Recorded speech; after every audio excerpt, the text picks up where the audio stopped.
We're going to leave this question as wide open as you want to make it, and take it wherever you want to take it. Okay. What are your thoughts on the smoke-free Mesquite effort?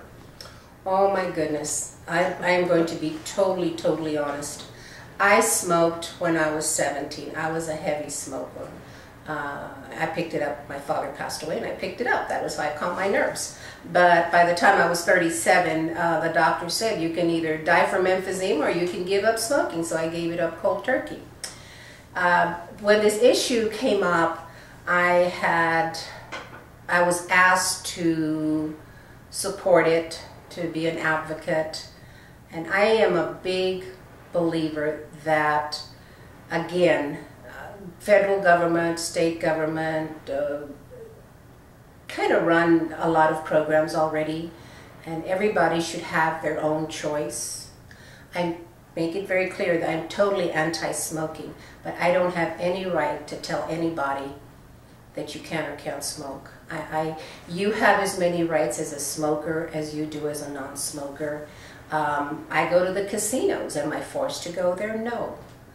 I have options. I cannot go if I don't want to, or I can use some mask or oxygen if I want to. I would love to see, and I have made the recommendation before to Lee about maybe having a pilot program whereby some of these casinos have rooms, make that room a test program for individuals who are non-smokers and see how well it does. To be able to do that would be a godsend for a lot of people, and maybe not solve all the problem, but partially.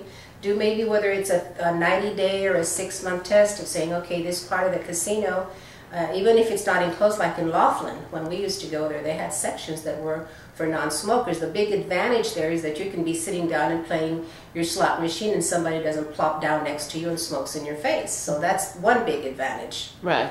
It doesn't totally eliminate the second smoke. I'm very aware of that. But it helps for those of us who enjoy playing our pennies and going to eat at a casino and still have that smell surrounding us. When I refuse to support the no smoking Mesquite campaign, smoke-free Mesquite. Right. I invited the young lady, I think her name was Chris, to put literature in our office. When we have literature in our office, if you want to quit smoking, we've got the literature. But for me to tell somebody you can and you cannot do is not my right, because I think we're already dictated to enough as it is.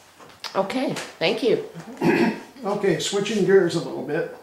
What do you think the city should do to improve the business climate in Mesquite? And what are your thoughts about the new Mesquite Regional Business Association? How does it differ from the Chamber of Commerce would be my question for the Mesquite Regional Association. Again, 20 years ago we were very small and the businesses were nothing like what they are today as far as having grown the population. Somebody asked me that and I said, I can promise you one thing, because I know me and I know that when I commit to something, I'm not going to just slack it off, is that the word? Yeah. And say I want to do something and not do it. My commitment, as I told this couple last night, is that I believe if there's businesses that need to be heard out, that as council people, you should get out there and hear them out. And I constantly hear this, city is not business friendly. And by that they basically mean when they're trying to apply for a job, or not a job, excuse me, trying to get their information that they need to open a business, they have a lot of difficulty with, they said this and now I have to go backwards instead of forwards. I want to know why. I mean, I know there's got to be a procedural book on how to start a business if you want to, a small business from 1 to 3, but without leaving any of these little gaps. If there's not one, we need one.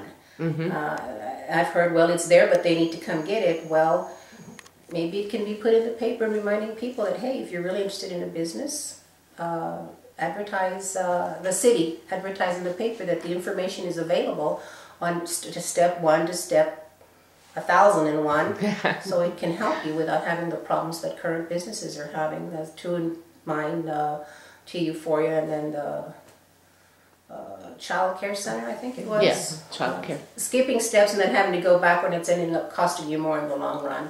I would go visit the businesses as a councilwoman, and I would talk to them and I would get their feedback. I would make sure that the issue stays objective versus subjective. I think that's very, very important. Okay. At a business summit that was hosted by the Mesquite Chamber of Commerce on January 28th, two business leaders, Corey Clemenson and Greg Lee, discussed the core industries in Mesquite of golf and gaming. What do you think are the core industries, and what would you recommend the city do or not do about them? I don't know that I mean, when I think of core industry, I think of the industry that provides the most jobs. And the industry that is currently serving in our community, okay? Golf, because we have so much of it in Mesquite, is very important. People love it. But at the same time, other businesses make up a core industry. It's not just one particular one. So there should not be focused just on casinos or just on golf and help them grow. They need to grow the whole community, because you need to eat, you need to sleep, you need to buy retail, you need to have all these options. You need to go to the grocery store. And it's important. I mean, you can't force people to shop at any particular time, whether it's Mesquite, Overton, St. George, or Las Vegas. But at the same time, if possible, you want to try to keep them here and maintain the business here. I don't think that golf is the core industry. Okay. I don't think that it's what's keeping Mesquite alive, as far as providing what is required to keep a town alive. I think you need other businesses. It is the funnest industry we have, and it attracts a lot of people. But when people get here, it's like, what else is there to do? It's not, I mean, you can only golf for so long, and this is a fact. I know back in 1994, 95 maybe, we had the American Public Works Association come to Mesquite for golf, and they're still coming, I believe, as recently as last year. But the question was, Yoli, golf is awesome here, but what else is there? So I don't call that being the core industry. Okay. Okay.